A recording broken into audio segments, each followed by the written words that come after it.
In this guide, I'm going to show you how to fix screen mirroring not working on iPhone. Before we get into this guide, make sure to like the video and subscribe to the channel with all notifications on. It really does help with the channel and it lets us know that you want more content like this. We'd greatly appreciate it. And if at any point throughout this guide you did have any questions, just ask them down in the comment section below and we can help you out further. I'm going to be doing my best to reply to every single comment down there. First things first, swipe down from the top right corner to open up your control center. You're going to see an airplane mode icon in here. Go ahead and open that up and turn it on. Leave it on for about 5 to 10 seconds and then turn it back off. And this is going to refresh your connection.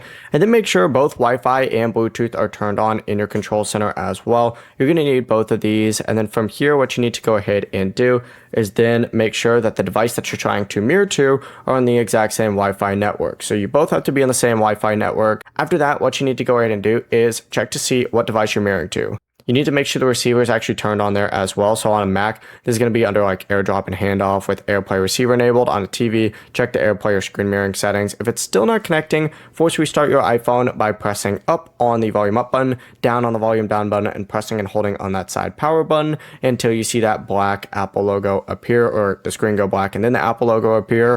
Restart that other device too. If it's TV, unplug it for about 10 to 20 seconds, then plug it back in. And then from here, try screen mirroring again. If it's still not working, go to settings, scroll down, select general, scroll down at the bottom, hit transfer reset phone, hit reset, and then select reset network settings. And after reconnecting to your Wi-Fi, after this finishes, test it again and it'll work. Before you leave this guide, make sure to like the video and subscribe to the channel with all notifications on. It really does help the channel and it lets us know that you want more content like this. We'd greatly appreciate it. If at any point throughout this guide you did have any questions, once again, ask them down in the comment section below and we can help you out further. I'm going to be doing my best to reply to every single comment down there. Have a great rest of your day though.